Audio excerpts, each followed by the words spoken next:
c'est merveilleux, c'est merveilleux. Oh, c'est merveilleux, vraiment c'est merveilleux.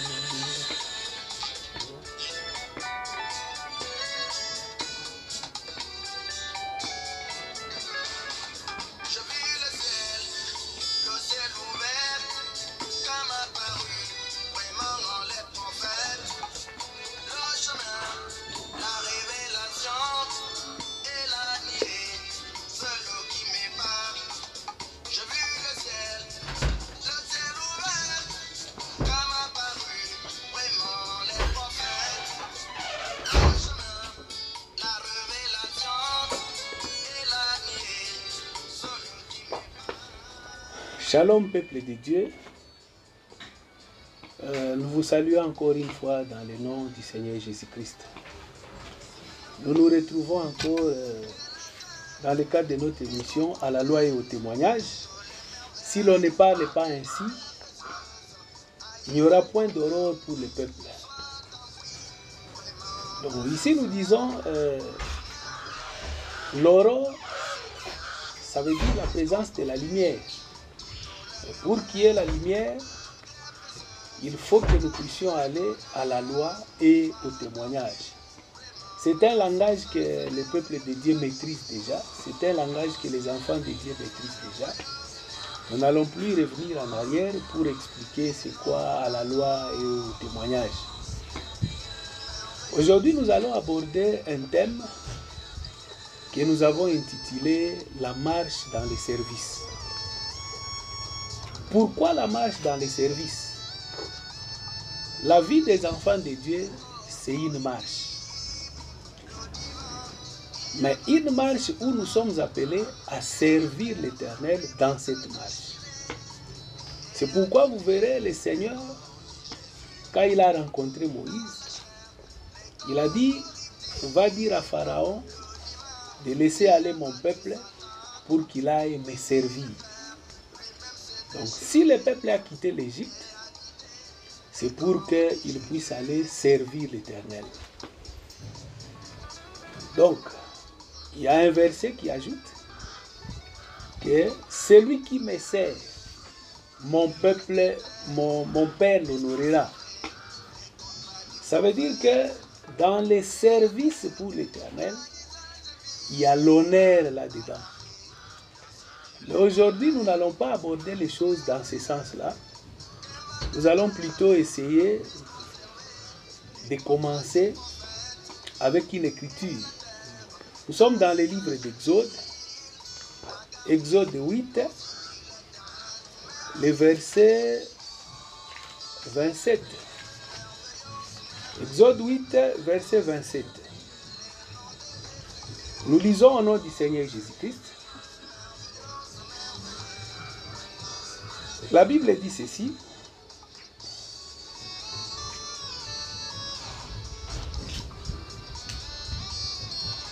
Nous commençons à partir du verset 25. Moïse répondit, je vais sortir de chez toi et je prierai l'Éternel demain. Les mouches s'éloigneront de Pharaon, de ses serviteurs et de son peuple. Mais que Pharaon ne trompe plus en refusant de laisser aller le peuple pour offrir les sacrifices à l'Éternel. Donc ici nous comprenons que la sortie c'est pour aller offrir un sacrifice à l'Éternel. Mais vous verrez que Moïse va dire ceci. Nous allons faire 3 journées de marche dans le désert. Si nous revenons encore, la Bible nous montre que, selon ce que disait Moïse, il dit nous ne pouvons pas sacrifier ensemble avec les Égyptiens.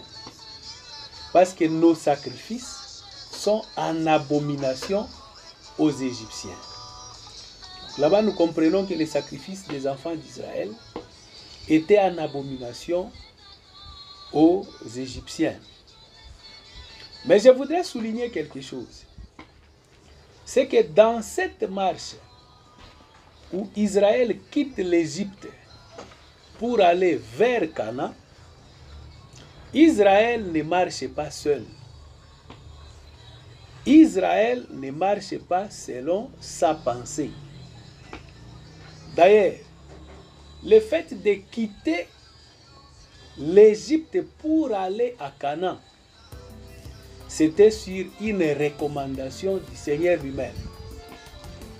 Qu'est-ce qui s'est passé? Si nous voulons revenir un peu à l'histoire, Israël est allé en Égypte parce qu'il y avait l'abondance en Égypte. Leur frère Joseph était en Égypte. Israël s'est dit, allons rejoindre Joseph en Égypte. Et ils ont tous quitté, ils étaient dans la joie, ils sont allés en Égypte. Mais leur aller en Égypte, nous pouvons dire entre guillemets pour eux, c'était un piège. Mais il faut comprendre une chose.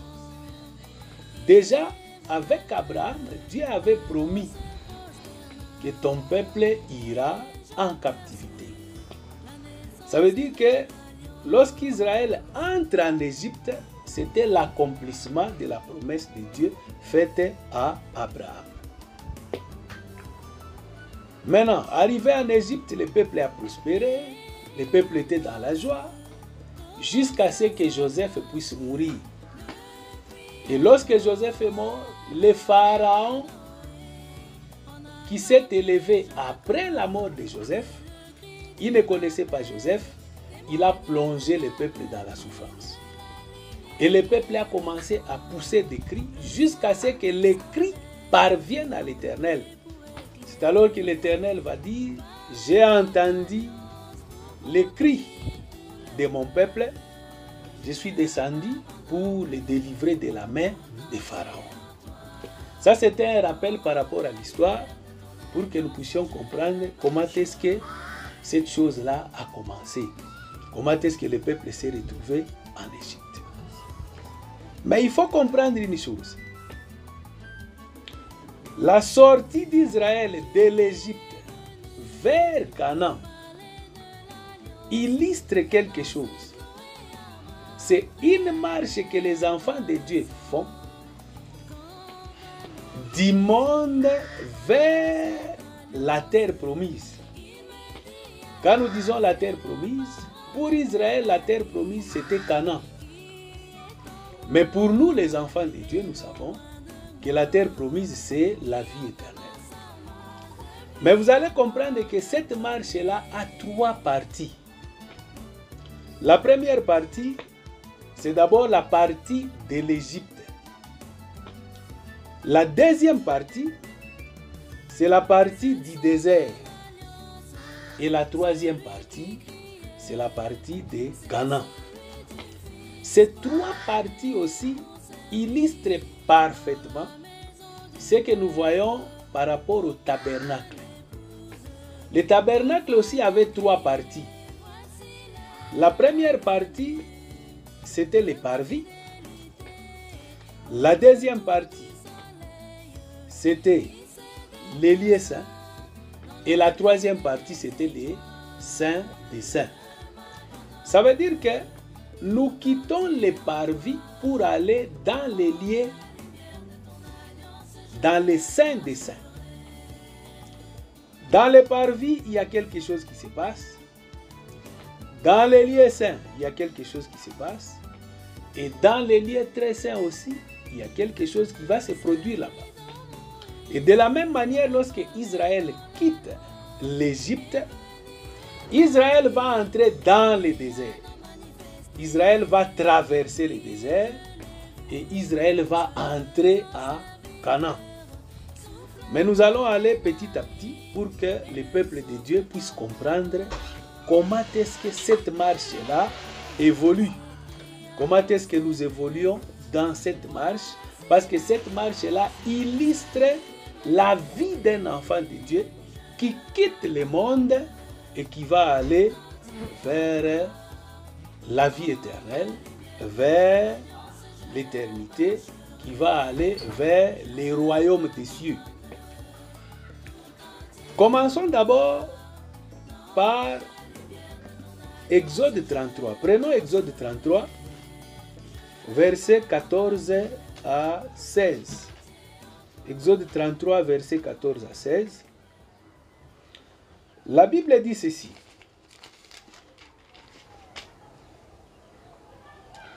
L'Éternel répondit, je marcherai moi-même avec toi et je te donnerai du repos. Moïse lui dit, si tu ne marches pas toi-même avec nous, ne nous fais point partir d'ici. Comment serait-il donc certain que j'ai trouvé grâce à tes yeux, moi et ton peuple? Ne sera-ce pas quand tu marcheras avec nous et quand nous serons distingués, moi et ton peuple, de tous les peuples qui sont sur la face de la terre? L'Éternel dit à Moïse, je ferai ce que tu me demandes, car tu as trouvé grâce à mes yeux et je te connais par ton nom. Nous pouvons même nous limiter à cette écriture. Ici, ce qui retient notre attention, c'est quoi? Moïse reconnaît lui-même que si l'Éternel marche avec eux, cela va les distinguer de tous les autres peuples de la terre. Ce qui distingue Israël de tous les autres peuples de la terre, c'est que Israël marche avec Dieu. Et dans la marche d'Israël, Dieu est présent. Nous voulons encore illustrer ça par une autre écriture. C'est dans l'écriture, c'est plutôt dans les livres de Michée. Michée 4, verset 5.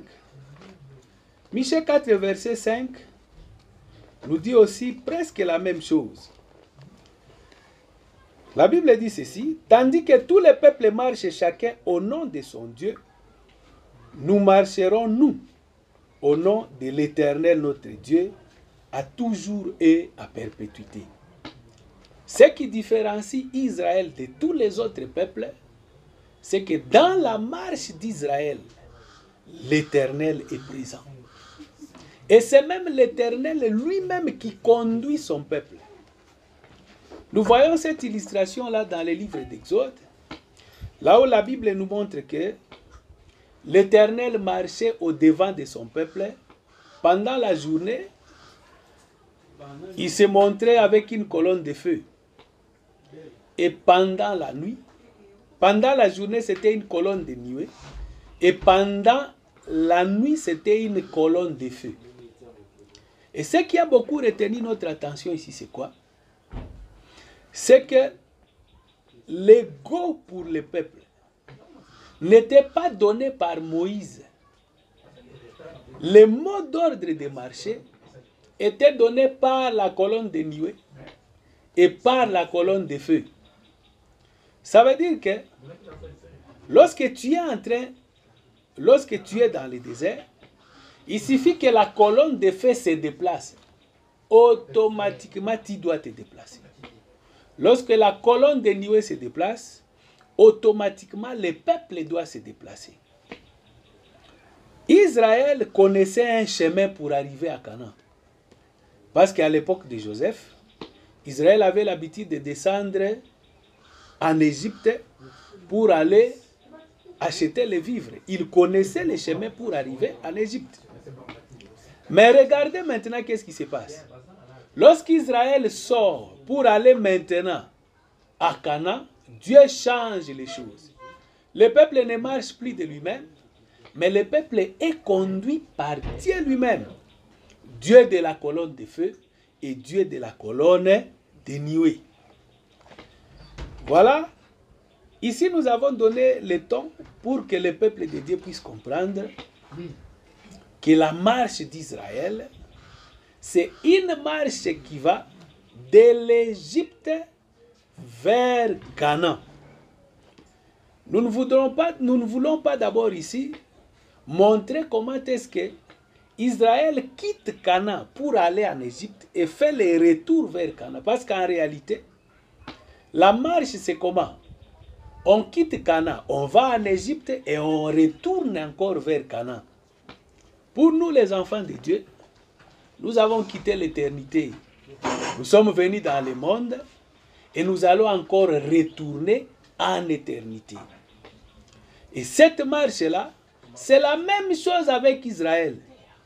Israël quitte Canaan, il va en Égypte et Israël va encore retourner à Canaan. Ici, nous comprenons une chose. Dieu lui-même, dans le livre de Lévitique, chapitre 26, versets 12 à 13, il dit ceci à Israël. Il dit, « Je marcherai au milieu de vous, je serai votre Dieu, et vous serez mon peuple. » Ça veut dire que Dieu lui-même certifie que dans la marche d'Israël, c'est lui qui marche au milieu de son peuple. Mais aujourd'hui, pour nous les enfants de Dieu, comment est-ce que nous saurons que Dieu est au milieu de nous? Des fois, nous nous posons la question, est-ce que c'est par les prophéties? Est-ce que c'est par des songes? Est-ce que c'est par... Ici, nous comprenons la présence de Dieu. C'est lorsque Dieu marche au milieu de son peuple en lui donnant sa parole. Revenons un peu en arrière pour expliquer très bien les choses étape par étape. Israël, avant de quitter l'Égypte, Dieu devait d'abord tuer l'agneau. Avant la mort de l'agneau, Israël ne pouvait pas quitter. Pour qu'Israël quitte l'Égypte, il faut d'abord que l'agneau soit tué. C'est la même chose. Lorsque vous regardez la disposition du tabernacle, là où il y avait les parvis, vous allez voir que c'est au niveau du parvis que l'agneau est tué. Mais il y a une chose qui se passe. Là, au niveau du parvis, il y avait la cuve des reins. Avant que l'agneau soit tué, il y a quelque chose qui va se passer. L'agneau doit d'abord être lavé. Quand nous disons que l'agneau doit être lavé, il faut bien nous comprendre, parce que nous nous adressons à un peuple qui a la maturité. Qu'est-ce qu'on va laver? Qu'est-ce qu'on va nettoyer? C'est l'intérieur. Qu'est-ce qu'on va laver? Qu'est-ce qu'on va nettoyer? Les parties qui sont lavées sont bien connues dans les Écritures. Nous ne voulons pas nous attarder là-bas, parce que ça va nous amener très loin. Mais ce qui nous intéresse ici, c'est les gestes qui se passent. Et aussi la marche d'Israël commence par la naissance. Israël naît. Israël naît quand? Israël naît lorsque il traverse la mer Rouge. C'est pourquoi un prophète dans la Bible, il nous montre que la traversée de la mer Rouge, c'était une figure de baptême.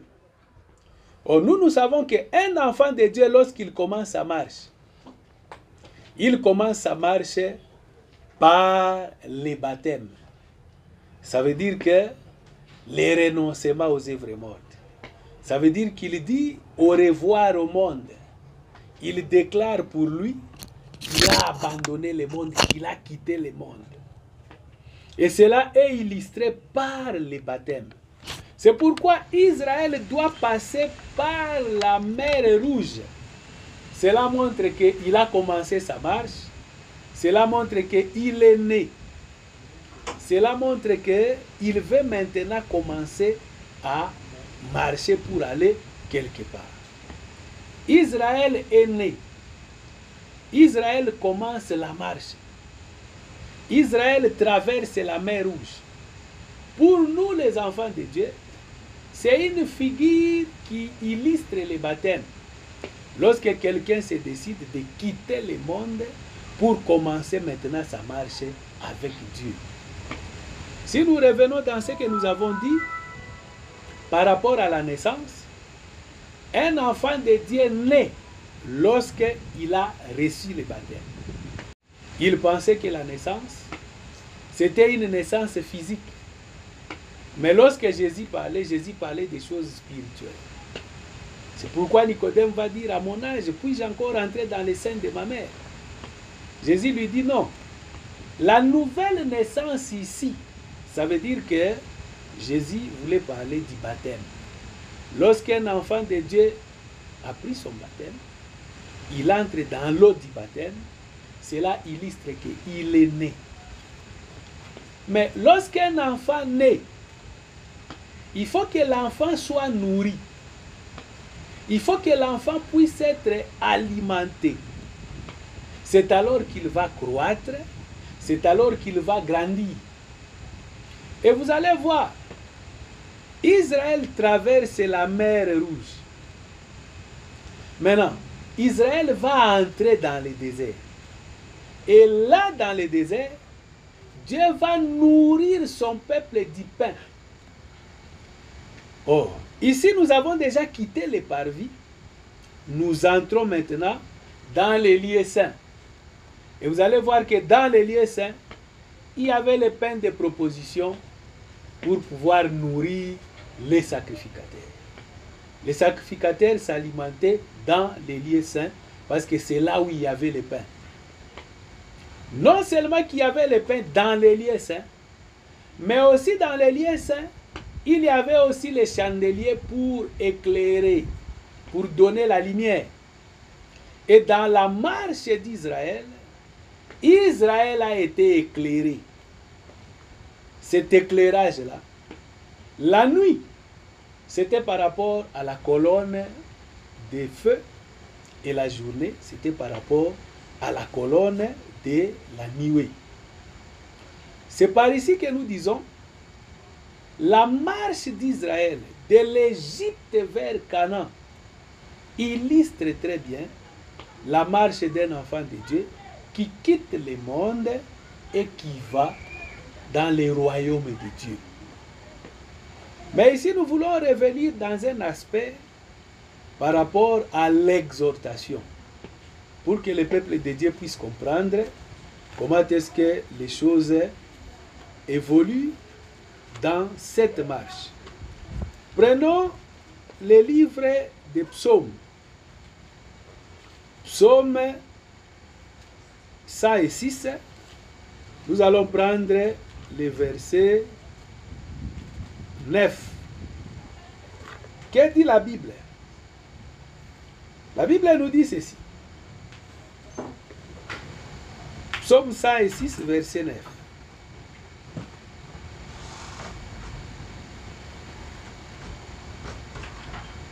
Nous pouvons même prendre Psaume 84, verset 8. Psaume 84, verset 8. Psaume 84, verset 8.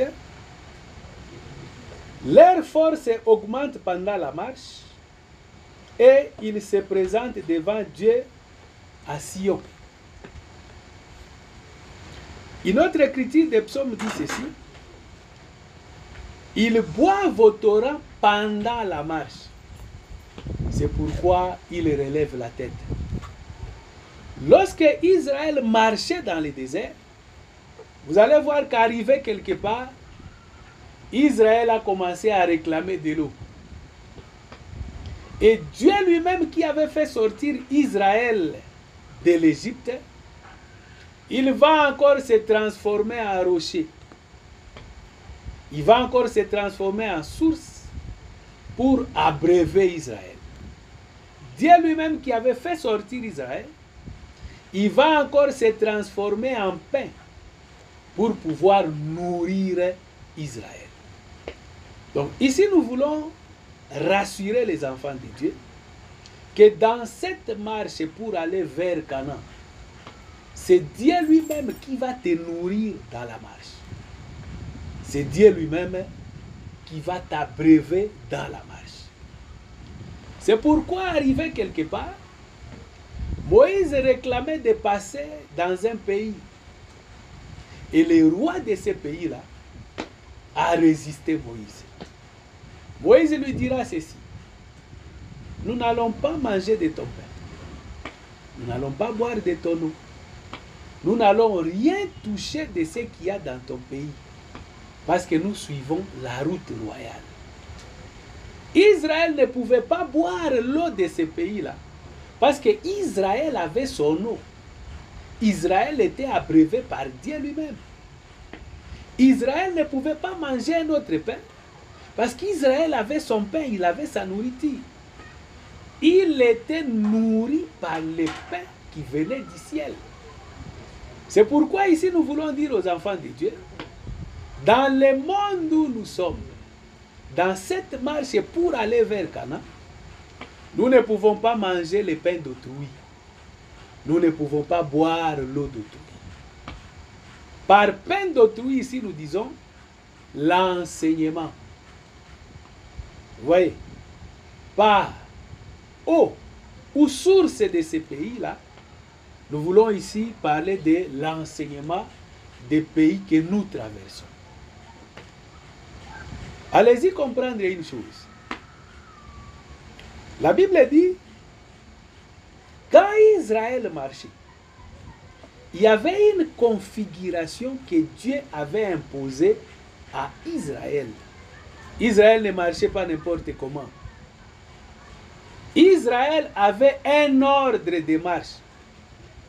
Cet ordre de marche-là, c'est illustré dans le livre des Nombres. Nombres chapitre 2.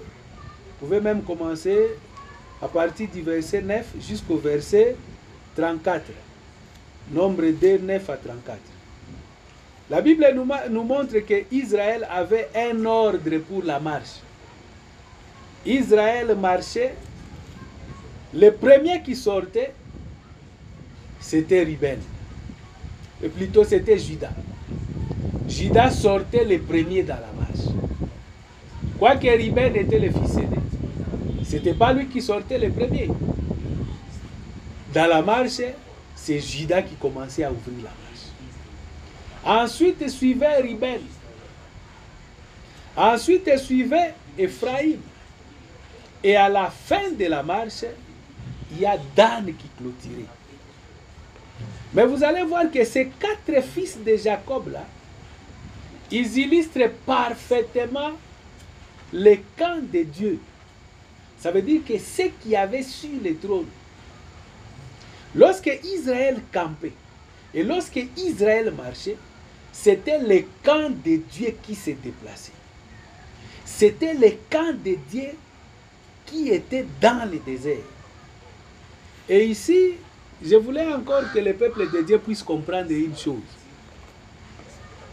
La configuration d'Israël dans le désert, c'est la même chose avec la configuration que Jean nous donne dans les livres d'Apocalypse. Jean nous dit que autour du trône, au milieu du trône, il y avait 4 êtres vivants. 4 êtres vivants autour du trône. Et vous allez voir qu'en Israël, Dieu parlait par les Lévites.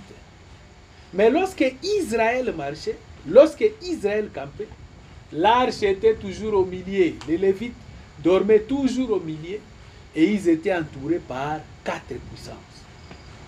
Donc Jean a vu, lui, le culte céleste et Moïse nous explique ça simplement dans le culte terrestre. Mais nous ne voulons pas nous attarder là-bas. Ce qui nous intéresse beaucoup plus, c'est la marche. Dans la marche, il faut comprendre que le peuple est conduit par Dieu lui-même. Le peuple est dirigé par Dieu lui-même. Mais aujourd'hui, Dieu c'est quoi? Aujourd'hui, comment nous pouvons comprendre que Dieu dirige son peuple? Dieu dirige son peuple au travers de sa parole. C'est cette parole-là qui doit conduire le peuple dans la marche, qui doit diriger le peuple dans la marche. Mais dans la marche d'Israël, Israël a connu beaucoup de difficultés. Israël a connu beaucoup de combats. Dans le désert, Israël a connu la famine. Dans le désert, Israël a connu l'attaque des serpents brûlants. Dans le désert, Israël a connu beaucoup de difficultés. Mais ici, nous disons, ces difficultés-là, c'est semblable aux difficultés que nous sommes en train d'enregistrer aujourd'hui, aux difficultés que nous sommes en train d'encourir aujourd'hui. Aujourd'hui, le monde est troublé par cette pandémie de coronavirus qui fait que tout le monde est en alerte. Et des fois, quelques personnes qui nous appellent, ils sont effrayés. Ils sont en train de se demander comment nous allons nous en sortir par rapport à cette pandémie qui frappe le monde entier. Si vous lisez très bien, dans le livre de Deutéronome, la Bible avait déjà prévu une réponse par rapport à ça. Dieu dit ceci. Il est dit à Israël. Deutéronome, chapitre 1, même si nous commençons au verset 30. Dieu donne une parole à Israël. L'Éternel, votre Dieu, qui marche devant vous, combattra lui-même pour vous, selon tout ce qu'il a fait pour vous, sous vos yeux en Égypte, puis au désert, où tu as vu que l'Éternel, ton Dieu, t'a porté comme un homme porte son fils, pendant toute la route que vous avez faite, jusqu'à votre arrivée en ces lieux. Ici, je voudrais rassurer le peuple de Dieu que dans le désert où nous sommes, les difficultés viendront. Les problèmes seront là. Comme aujourd'hui, les problèmes qui est en train d'endayer et de secouer le monde. Cette pandémie de virus. Mais le Seigneur rassure son peuple et dit, moi-même l'Éternel, je combattrai pour toi. Moi-même l'Éternel, je serai avec toi dans cette marche. Et vous verrez très bien que c'est même l'Éternel qui donnait les liens de campement à son peuple. Quand Israël marchait, l'Éternel lui disait, tu t'arrêteras ici, tu passeras la nuit ici. Et le lendemain, ou bien les jours qui suivaient, l'Éternel lui-même disait à Israël, maintenant tu peux marcher. Et c'est là, les signes étaient donnés par les déplacements, soit de la colonne de feu, soit de la colonne de nuée. Nous voulons encore prendre une écriture dans le livre de Deutéronome 31, verset 8. Cette écriture dit ceci. Deutéronome 31, verset 8. La Bible dit ceci. L'Éternel marchera lui-même devant toi. Il sera lui-même avec toi. Il ne te délaissera point. Et il ne t'abandonnera point. Ne crains point et ne t'effraie point. Ici, nous voulons encore certifier en disant ceci, que même dans ces moments difficiles, l'Éternel a fait une promesse à ses enfants, que je ne vous abandonnerai point. Je serai avec vous. Mais Israël avait une condition. Et cette condition, c'est la condition qui régit aujourd'hui l'évangile que nous prêchons. Parce que pour un enfant de Dieu, Dieu a donné la loi. Dieu a donné des préceptes. Dieu a donné des ordonnances. Et la fidélité de Dieu fait que il y a ce que nous pouvons dire simplement des obligations à accomplir. Et Dieu aussi de son côté, comme un bon père, il a aussi des devoirs envers ses enfants. J'utilise un langage simple pour que tout le monde puisse bien nous saisir, puisse bien nous comprendre. Nous sommes dans le livre de Proverbes 6. Proverbes 6,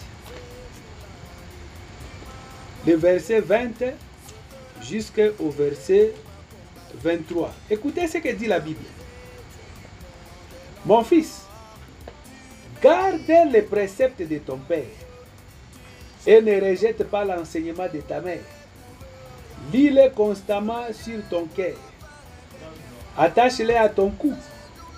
Ils te dirigeront dans la marche. Ils te garderont sur ta couche. Ils te parleront à ton réveil. Regardez. Si vous lisez le verset 22, ils te dirigeront dans ta marche, ils te garderont sur ta couche, ils te parleront à ton réveil. Ça veut dire que dans la marche des enfants de Dieu, ce qui dirige un enfant de Dieu, c'est l'enseignement. Ce qui dirige un enfant de Dieu, ce sont les préceptes. Ce qui dirige un enfant de Dieu lorsqu'il est en train de marcher, ce n'est autre chose que la parole du Seigneur. Et cette parole donne une garantie, c'est de garder l'enfant de Dieu. Ça veut dire que si l'enfant de Dieu garde la parole dans la marche, cette parole aussi va les garder. Et cette parole va les garder contre toute forme d'agression qui peut paraître, contre toute forme de difficulté qui peut subvenir. Je voudrais aujourd'hui arrêter mon propos en citant encore un autre verset dans le livre des psaumes. Parce que beaucoup se demandent, oui, il nous parle de la marche. Mais cette marche-là, ça se passe comment? On est dans le livre des psaumes 89, verset 11. La Bible dit ceci.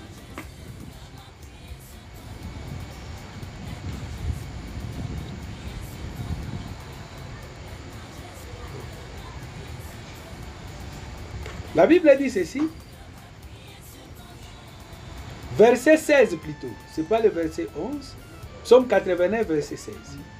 Heureux le peuple qui connaît le son de la trompette. Il marche à la clarté de ta face, ô Éternel. Ça veut dire que le peuple qui marche, il marche selon le son de la trompette. Revenons un peu en arrière pour illustrer ça. Lorsqu'Israël marchait, on sonnait des trompettes.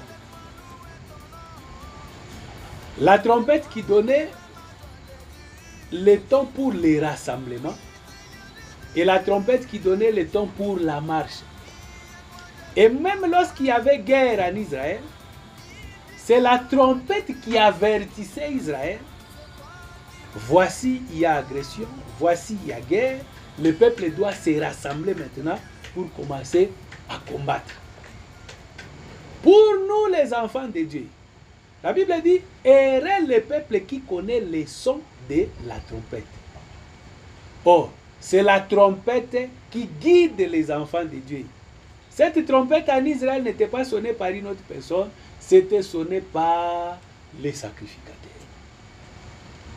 Et ici, nous voulons appuyer ça par un exemple simple de la Bible. Lorsque Josué devait prendre Jéricho, on sonnait des trompettes. Ça veut dire qu'en Israël, la trompette parlait de la guerre, la trompette parlait du rassemblement, la trompette donnait le go pour la marche. Et ici, nous voulons dire que dans la marche dans laquelle nous sommes, le peuple doit suivre les sons de la trompette. C'est le son de la trompette qui doit dire au peuple, voici nous sommes devant telle situation, voilà comment nous devons nous comporter. Et ici, comme c'est une première émission que nous faisons avec vous, nous voulons aller lentement. Parce que nous avons dit que la marche d'Israël, c'est la marche des enfants de Dieu. Un enfant de Dieu naît lorsqu'il entre dans l'eau. Dans le désert, Dieu doit le nourrir. C'est pourquoi Dieu va donner la loi à Israël dans le désert. Et plus tard, Israël va entrer à Canaan. C'est la fin de la marche. Et la fin de la marche pour nous, c'est lorsque nous arrivons dans les lieux très saints, là où se trouve le trône, là où se trouve l'arche, là où Dieu parle au milieu des chérubins, là sur le propitiatoire. Et là, cela nous montre que nous sommes arrivés à la fin de notre marche. Mais nous allons aller petit à petit. Nous allons aller lentement. Nous voulons que le peuple de Dieu puisse nous saisir, puisse nous capter, puisse comprendre ces messages. Et lorsque le peuple comprendra ces messages, il saura comment est-ce qu'il faut se comporter dans la marche. Comment est-ce qu'il faut démarrer cette marche. Parce que si tu n'es pas passé par la mer Rouge, tu auras des difficultés pour être conduit par la colonne de feu et par la colonne de nuée. Nous voulons terminer en disant ceci aux enfants de Dieu. Il y a un mystère dans la marche. Quel est ce mystère? C'est Dieu lui-même qui ouvre les chemins.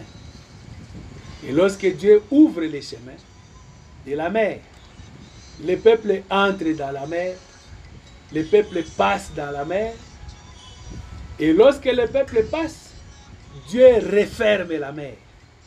Ça veut dire qu'il n'y a plus de chemin retour. La manœuvre par laquelle Dieu a ouvert la mer n'est pas connue, c'est connu de Dieu lui-même. La même manœuvre par laquelle Dieu va fermer la mer n'est pas connue du peuple. Le peuple ne sait pas comment retourner parce que Dieu a fermé les chemins. Ça veut dire que dans ces chemins où nous allons à Canaan, il n'y a point de retour. On ne peut plus rentrer en Égypte. Que le Seigneur vous bénisse. Que le Seigneur vous soit très favorable. Que le Seigneur que nous servons puisse encore vous garder pendant ces moments de dures épreuves. Et que vous ne puissiez pas perdre la foi. Parce que lui-même, il a dit dans les livres de sa parole que si lui, il est avec nous, il est de notre côté, personne ne pourra nous résister. Personne ne pourra nous terrasser. Que le Seigneur vous bénisse tous. C'était votre humble serviteur, le pasteur Roger Bantéliste.